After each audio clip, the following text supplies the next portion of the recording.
My self doctor संस्कृति, physiotherapist. तो आज हम अपनी वीडियो में बात करेंगे regarding exercises with the help of TheraBand.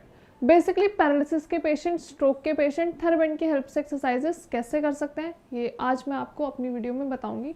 और कौन से स्टेज पे जाके थेराबैंड यूज़ करना है, कौन से स्टेज पे जाके आपको कौन से कलर का थेराबैंड यूज़ करना है, ये मैं भी आपको अभी वीडियो में बताऊंगी। और आपको एक्सरसाइजेस सही पैटर्न में कैसे करनी है, कब कब करनी है, और बेसिकली इंपॉर्टेंट बात कि हम थेराबैंड से एक्सरसाइजेस क्यों कर रहे हैं। नॉर्मली पैरालिसिस के पेशेंट्स को ये बोला जाता है कि आपको माइल्ड एक्सरसाइजेस करनी है, प्रोग्रेसिवली धीरे धीरे आपको एक्सरसाइजेस ग्रेजुअली इंक्रीज करनी है। अब मैं बात कर रही हूँ थेराबैंड की हेल्प से, तो आप सोच रहे होगे कि थेराबैंड होता क्या है, इसको हम कैसे यूज़ करेंगे, क्या बहुत बड़ी चीज़ तो नहीं है, या फिर हम पैरालिसिस के पेशेंट इससे एक्सरसाइजेस कैसे कर पाएंगे। तो अभी मैं आपको वीडियो में बताती हूँ कि एग्जैक्टली थेराबैंड होता क्या है, उससे आप कैसे एक्सरसाइजेस कर सकते हो और आपको कितने अच्छे से रिजल्ट्स मिल सकते हैं, कि आपकी रिकवरी कितनी प्रोग्रेसिवली, कितनी ग्रेजुअली इंक्रीज हो रही है और आपको अच्छे रिजल्ट्स मिल रहे हैं। Now you can see this is a TheraBand. आपको दिख रहा होगा येलो कलर का एक थिन सा बैंड है, इसे हम कहते हैं थेराबैंड या फिर रेजिस्टेंस बैंड। अब रेजिस्टेंस बैंड से आप समझ रहे होगे कि रेजिस्टेंस मतलब किसी भी काम को थोड़ा सा टफ कर देना, मतलब उस पर फोर्स लगा देना। हम काउंटर फोर्स लगाएंगे और थेराबैंड की हेल्प से एक्सरसाइजेस करेंगे। अब हमने ये थेराबैंड क्यों यूज़ किया है, let me tell you. Theraband बहुत सारे वेरिएशंस के आते हैं, बहुत सारे कलर्स के आते हैं, लेकिन हम येलो इसलिए यूज़ करते हैं क्योंकि yellow is the thinnest and the lightest band. अगर हमें इनिशियली कोई भी एक्सरसाइज स्टार्ट करनी है थेराबैंड की हेल्प से, तो हम सबसे पहले येलो कलर चूज़ करते हैं, क्योंकि येलो जैसे कि एक लाइट कलर है तो इसका रेजिस्टेंस भी बहुत कम है, बहुत माइन्यूट सा रेजिस्टेंस आपको मिलेगा और आपको बहुत ज़्यादा प्रॉब्लम नहीं होगी। लेकिन अगर आप इनिशियली यूज़ करते हो ब्लैक, ब्लू, ग्रीन, तो ये डार्क कलर्स हैं and dark colours means high resistance, तो उससे आपको प्रॉब्लम होगी एक्सरसाइजेस करने में और बहुत बार बहुत ज़्यादा डिफ़िकल्टीज होती है और पेशेंट्स स्ट्रेच भी नहीं कर पाते हैं। तो इसलिए हम इनिशियली येलो यूज़ करते हैं क्योंकि इसका रेजिस्टेंस कम है, और उसके बाद आप धीरे धीरे अपना थेराबैंड चेंज कर सकते हो, अपने एक्सरसाइजेस का प्रोटोकॉल इन्हांस कर सकते हो। पहले थेराबैंड से पहले आपको नॉर्मल एक्सरसाइज परफॉर्म करनी है, जैसे कि मैं अभी कर रही हूँ, up and down, once again up and down. अब हम क्या करते हैं, थेराबैंड की हेल्प से करेंगे। तो करना क्या है, आपको अपने पैर के नीचे बैंड दबा लेना है और धीरे धीरे ऊपर की तरफ, अपने मुंह के एकदम सामने ऊपर की तरफ लेके जाएंगे।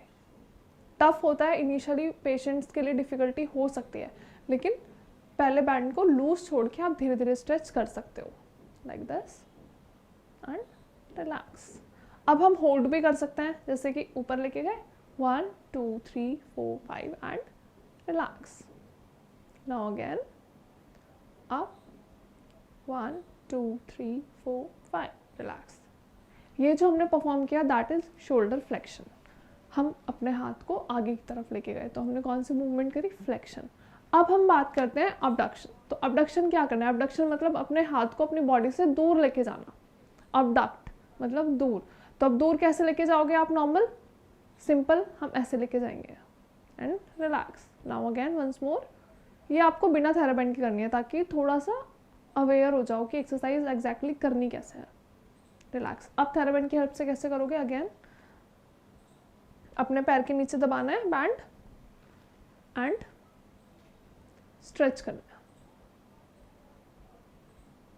Relax. Now again up and relax. ये तो नॉर्मल हमने एक्सरसाइज की। अब अगर आपको यही एक्सरसाइज होल्ड के साथ करनी है तो कैसे करेंगे, up and hold 1 2 3 4 5 and relax. Now again up 1 2 3 4 5 and relax. ठीक है। अब बहुत सारे पेशेंट्स के माइंड में या फिर जो भी वीडियो देख रहे हैं उनके दिमाग में ये आया होगा कि हम रेजिस्टेंस बैंड के साथ एक्सरसाइजेस कर रहे हैं, दैट इज़ ओके, लेकिन हम होल्ड कैसे कर सकते हैं। कोई भी पैरालिसिस का पेशेंट, क्योंकि वो बहुत ज़्यादा उनकी मसल्स पैरालिसिस में होती है, वीकनेस में होती है, एट टाइम्स मूवमेंट, थोड़ी सी भी मूवमेंट पॉसिबल नहीं हो पाती है। तो जो मैं रेजिस्टेंस बैंड के साथ एक्सरसाइजेस बता रही हूँ वो उन्हीं पेशेंट्स के लिए है जिनकी रिकवरी हो चुकी है, समहाउ जो थोड़ा बहुत रिकवर कर चुके हैं, जिनका रिकवरी स्टेज 3rd पे पहुंच चुका है, वो एक्सरसाइजेस अच्छे से परफॉर्म कर सकते हैं। आप एक्सरसाइज तभी परफॉर्म करोगे जब आप कंफर्टेबल होगे। अगर आप एक्सरसाइजेस परफॉर्म कर ही नहीं पा रहे हो थेराबैंड से, तो it is next to possible कि हम आपसे उम्मीद कर सके कि आप थेराबैंड के साथ एक्सरसाइज परफॉर्म करोगे। तो ऐसा नहीं है, पहले आप नॉर्मल एक्सरसाइजेस परफॉर्म करो, जब आप अपनी एक्सरसाइजेस पे कमांड गेन कर लो, कि हाँ अब मैं अच्छे से एक्सरसाइजेस परफॉर्म कर सकता हूँ, then you go for the theraband, क्योंकि थेराबेंड बेसिकली स्ट्रेंथनिंग एक्सरसाइजेस के लिए यूज़ किया जाता है। जब आपको बहुत ज़्यादा इंड्योरेंस के साथ, बहुत ज़्यादा स्ट्रेंथनिंग के साथ एक्सरसाइजेस, क्योंकि अगर आप थेराबेंड स्ट्रेच करते हो तो इसके अंदर आपकी स्ट्रेंथ लग रही है ना, आप नॉर्मली स्ट्रेंथ लगा रहे हो तभी तो आप पॉसिबल है मूवमेंट्स। तो आपको ये सभी करनी है जब आप नॉर्मल एक्सरसाइज अच्छे से परफॉर्म कर पा रहे हो, बहुत सारे रिपीटेशंस कर पा रहे हो, बहुत सारे सेट्स कर पा रहे हो, then go for the TheraBand. चलो ठीक है, अब नेक्स्ट एक्सरसाइज हमें कैसे करनी है, आपको थेराबेंड पकड़ना है हाथ से और अपने एल्बोज को, this is the elbow joint, तो आपको एल्बो को अपनी बेली पे स्टक रखना है, ये हाथ हिलना नहीं चाहिए यहाँ से, और आपको बैंड स्ट्रेच करना है like this and relax. Now again relax. Now we'll hold, stretch 1 2 3 4 5 and relax again once more, stretch 1 2 3 4 5 and relax. ठीक है, अब हम बात करते हैं अभी हमने कौन कौन सी एक्सरसाइज परफॉर्म करी। पहले एल्बो के साथ स्ट्रेच किया, फिर हमने अपना हाथ आगे की तरफ स्ट्रेच किया एंड देन साइड की तरफ। अब जो हम करेंगे वो क्या है, वो है अपने हैंड को मिड रेंज में स्ट्रेच करना लाइक दिस। यहाँ पे हमें थोड़ी सी रोटेटरी मूवमेंट परफॉर्म करनी है, तो हम अपना हाथ बाहर की तरफ लेके जाएंगे। अगेन सेम पैटर्न, आपको अपने थेराबेंड को पैर के नीचे दबाना है और अपना हाथ बाहर की तरफ लेके जाना है and relax. Now again pull and relax. अब हम उसको होल्ड के साथ करेंगे, आप 1 2 3 4 5 रिलैक्स। हैंड बेसिकली 45 डिग्री के एंगल पे होना चाहिए, दिस वॉज 90, तो आपको 45 पे रखना है। 1 2 3 4 5 and relax. These were the basic simple exercises जो आपको इनिशियली अपने थेराबेंड की हेल्प से करनी है। ऐसा ज़रूरी नहीं है कि सारे पैरालिसिस के पेशेंट एक्सरसाइजेस परफॉर्म करें, क्योंकि इनिशियल कंडीशन में रेजिस्टेंस बैंड के साथ एक्सरसाइजेस करना इज़ नेक्स्ट टू इम्पॉसिबल।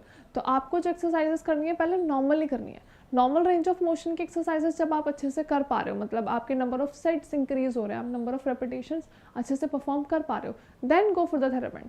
ये नहीं कि आप स्टार्टिंग में थेराबेंड की हेल्प से एक्सरसाइजेस करोगे, या फिर आपको ये लग रहा होगा कि हम थेराबेंड की हेल्प से एक्सरसाइज करेंगे तो मे बी हमारी स्ट्रेंथिंग जल्दी हो जाएगी। लेकिन अगर आप नॉर्मल मूवमेंट्स ही नहीं कर पा रहे हो तो आप इट इज़ इम्पॉसिबल कि आप थेराबेंड की हेल्प से एक्सरसाइजेस परफॉर्म कर पाओ।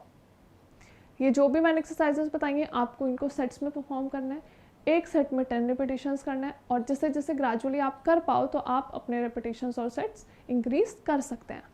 आई होप जितनी भी एक्सरसाइजेस बताएंगे आप सभी को समझ आई हो।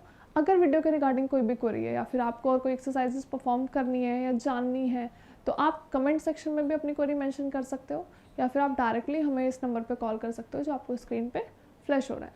Thank you so much, have a nice day.